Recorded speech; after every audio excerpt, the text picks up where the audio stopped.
Have you ever read the story of Jesus and the fig tree?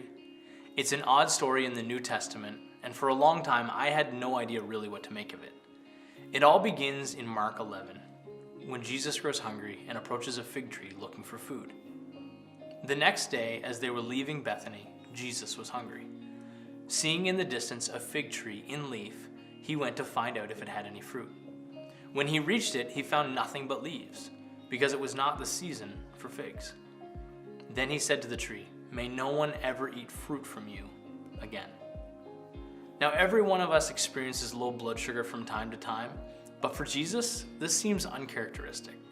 After all, didn't he fast in the desert for 40 days?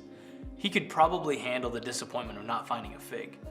And still, he's Jesus. Why not just make the tree produce a fig? And if he could turn water into wine, why couldn't he just make this tree bear fruit? This is one of those stories that we sometimes rush past without even really thinking about it. But today, I'd like us to pause a little bit and ask why. Because, Jesus doesn't curse things. He heals, he restores, he invites children to come and sit with him. He sits and has dinner with sinners and offers them hope and salvation. He calms storms. What's going on here? Why is this story here? And what does this fig tree have to do with you and me?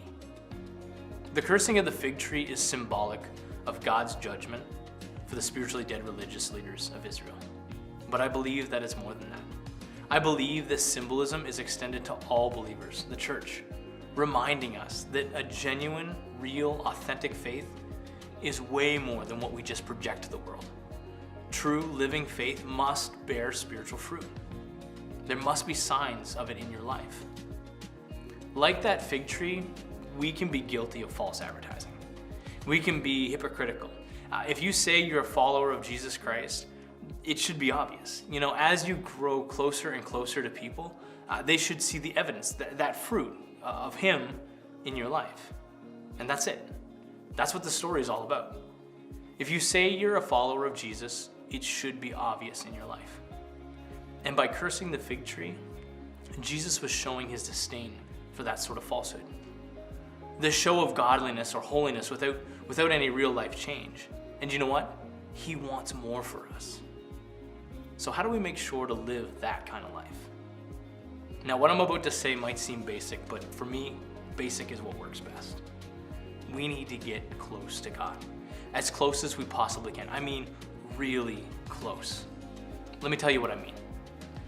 When I've been away from the house for a while, whether it's just a long work day or I've been away on a conference or something like that, there are times that when I come home, all my kids want to do is climb up on the couch with me and get as close to me as they can. And it's usually all of them at the same time. Maybe this has happened to you.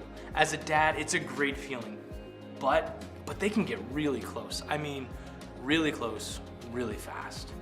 There have been times that I feel like I need to peel my kids back just a bit so that I can breathe. But that kind of closeness is what God is encouraging from us. We read in John 15, as he describes our relationship with Jesus like vines and branches. It says, "Remain in me and I will remain in you. For a branch cannot produce fruit if it's severed from the vine, and you cannot be fruitful unless you remain in me. Yes, I am the vine and you are the branches. Those who remain in me and I in them will produce much fruit. For apart from me, you can do nothing." This Easter week, let's bring it back to the basics. I challenge you to pick up your Bible, dust it off, and read it. Spend some time talking and listening to God through prayer. Get back to doing the things that you need to be doing. If we're to have any hope of living an authentic life, a real life, and I know that this world doesn't make it easy, but if we have any hope of making it at all, we must live a life lived in close step with Jesus.